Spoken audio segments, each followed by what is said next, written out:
we'll continue the political discussion with James Poulos. He joins me here in studio. He's national correspondent for Ryot News, contributing writer for The Week, columnist for the Orange County Register. It's always good to have you back. Pleasure to be here. In your opinion piece for The Week a couple of days ago, you wrote, "Why I'm not afraid of Donald Trump." You wrote, "I won't confer on him the power to annihilate constitutional government, conservative philosophy, or the Republican brand.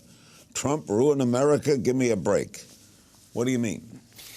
When National Review came out with its big Against Trump symposium, and they found 22 a people. Big cross-section of the American right, sort of conservative intellectuals, many of whom I respect a great deal.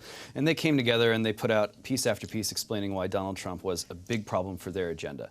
That's fine, correct, fact-based analysis. But some of those pieces tried to wrap up by saying he's going to destroy the Republic, he's going to destroy the Republican Party, he's going to destroy the conservative movement.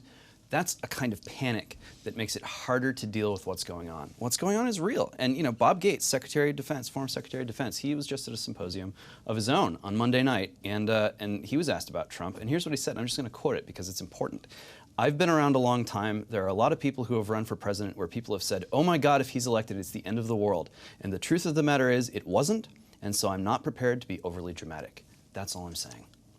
So we are overacting to the negative side of Trump? If we give him the power that we hand over when we say he's going to ruin it all is lost if he's elected, Donald Trump is the devil's the devil, okay? We should be more worried about, like, moral fear than we should be worried about Donald Trump. You're saying we put too much weight behind the crowds he draws? Why? To be fair, you know, this is the first election where we're really seeing what happens when the darker side of the internet comes out to play in a political presidential situation. We don't know how that's going to translate into votes. We don't know if, you know, sort of the whole sort of 4chan and the worst sides of Reddit and the white supremacist people who live online, we don't know what's going to happen when they have the opportunity to come out in politics and play. So there's grounds for some concern there, and I'm not saying that we should take all of this lightly, but I am saying that it's important to realize that America's had its ups and downs in the past. Things have been really bad in the past, and relative to where we are now, which is a time of great anxiety, that's serious anxiety, but it's not the kind of serious, profound crisis we've seen in the past. You will admit, James, that a year ago, if someone had said to you, Trump versus Sanders, you would have laughed. I would have laughed, but I would have laughed like with a good conscience. I mean, everyone was worried that we were going to have a really boring election where it was going to be a repeat of the 90s, Bush versus Clinton, going through the motions, these two sort of zombie figurines going at each other. And the anxiety that we're experiencing now can be disorienting and dismaying. That's the sense that nobody really knows where the ship is going. But at least we don't have this sort of depressing boredom of knowing exactly where the ship is going. Are you saying that you're not really surprised at the heart of it at both Trump and Sanders' success? No, I think this has been going on for a long time. I think the rage and discontent against the control over the Republican Party that the Bush family has had has been building for some time. I think the same sort of unease on the left with the idea that Hillary Clinton is just going to be handed this and you don't really have any agency as a citizen, you just vote for her and like it. These things have been building for a long time. Do you see now the possibility that it could be Sanders versus Trump? It could be, and I think in a certain sense it would be very clarifying if it was.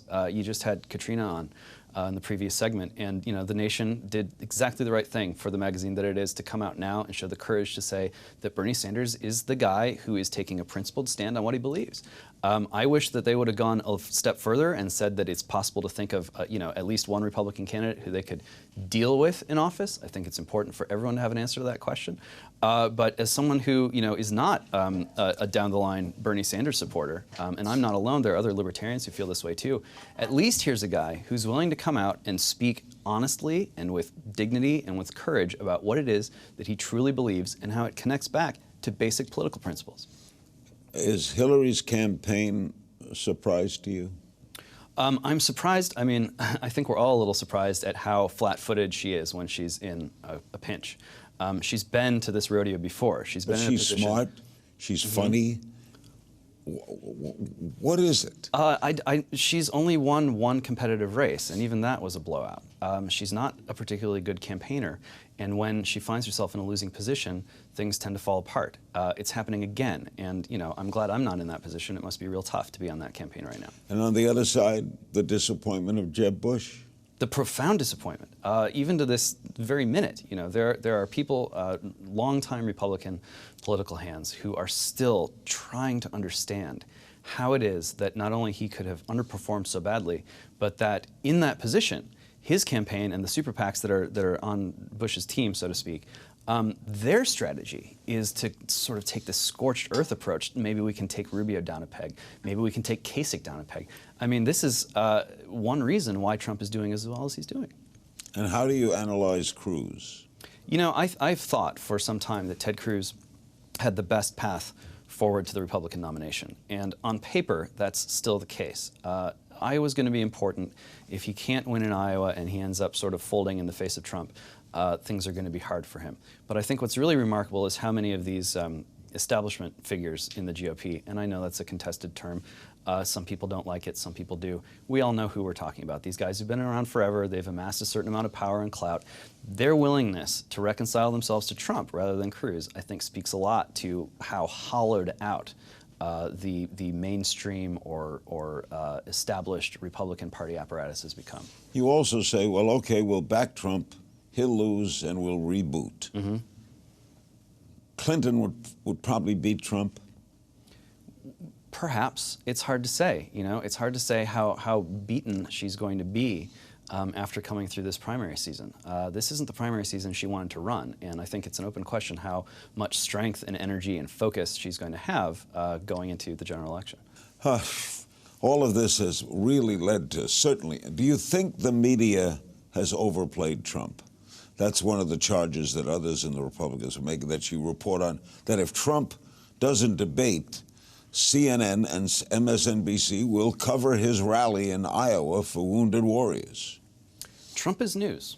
He's the biggest news story in the world, barring the massacre of hundreds of thousands of people abroad. But let's be serious. When Americans turn on the TV, they want to hear what's going on with the presidential election. And Trump is the answer to that question. I think the media might have actually underplayed Donald Trump. They spend so much time sort of just regurgitating people's panicky analyses, half-baked analyses of what's going on. They haven't taken the time to do it right. They haven't covered him right. Some of this coverage is starting to happen around people like Sanders finally. Even Hillary Clinton starting to get a little bit of a deeper dive into what's going on with her campaign. They don't really let him get into formative issues, do they? No, the media deserves blame for turning Trump into more of a cartoon or a clown act than he already is. There's a seriousness, there's a substance there. He's tapped into something in the public consciousness, and it needs to be taken seriously because it's not going away. What will the core Republicans think, who love Fox News and like Trump, about him taking on their comfort zone, that channel that turns to Fox News? Honestly, I think that a lot of people have been waiting for someone to force the issue. There's been this latent sort of unease with those East Coast elites and all their money and their ties to Wall Street. They put Fox News big into government that too? guys. Fox News has been walking that line. That's what Murdoch owns Fox the Wall News Street has been Journal. walking that line, and they've been doing a pretty good job. You remember they were totally in the tank for the Iraq War, totally in the tank for George W. Bush. A couple of years ago, they started to make the turn, started to get a little bit more toward the mainstream, started to shed guys like Glenn Beck and all those characters. Even Mike Huckabee no longer has a show. So Fox News made a pivot, and Donald Trump is trying to pivot right back. All right, where's it all going, James? Everyone likes to predict. We'll have you on many times before this comes about in November, but if you had a bet on it right now, I don't know anyone who could make a strong bet, but if you were in Vegas, which way would you go? You know, if it's not Trump or Cruz, it's going to be Rubio, and I'm just not convinced that Rubio's put together the right kind of campaign to actually win primaries. I don't think Cruz and Trump are necessarily going to destroy each other or knock each other out. As far as the Democrat side goes, Hillary Clinton might be indicted, and Barack Obama has the power to destroy her if he wants. So so far she's backing him pretty good. She has wrapped her arms around him. This is the man who beat her like a drum and then put her on an airplane to fly her everywhere around the world. It was like being banished by the king in the old days. And now she's back and hugging him. I don't think it's going to work. But in Vegas, Vegas is pretty sharp, the Democrats are 2-5. Whatever Democrat. In the general. Yeah, 2-5. That's as big a favorite as you got to bet $2. You got to bet $5 to win 2. If you bet the Republicans, you bet $2, you win 5. That's a formidable favorite. That's if anybody's nominated. There's also no Bloomberg in the race right now, and get back to me after a couple primaries. Then we'll see what kind of Republican Party we're really dealing with. Big turnout year? I think so. I think so. Why not? The anxiety and the sadness and the shame that you heard and saw on the little clip that you played from the Sanders rally, it's real. And it's not just people who we look on as losers. People at every level of American life are going through this kind of anxiety. People are worried about death, sickness, money. Even rich people don't have a ton of money in the bank. That kind of sense of shame and that confusion about where we're going and who's going to lead us into a future that makes no sense to us. It's endemic in American life. It's not just people we look on at losers. And everyone, whether you support a guy like Bloomberg or someone like Clinton or someone like Trump, it's almost becoming a situation where every faction in American political life has a special class that they reserve for hatred. Whether it's Black Lives Matter people or whether it's Trump supporters, they look at that group and they say, you are scum and we're going to keep you down. That is going to be bad news for American politics. It's going to hurt us. It's going to split us. Tip O'Neill said all politics is local. Could an international development affect this race? It could. I would actually enjoy it if politics became a little bit more local, if people stopped projecting all of their fears and anxieties onto politics. I understand when Bernie Sanders says the government can help you when you feel that you have nothing. And I understand that. But politics isn't going to save us. It's not going to solve our problems. It's not going to cure us of this deep-seated anxiety and sort of soul sickness that's racking the country. One thing in Bernie's favor is he's likable.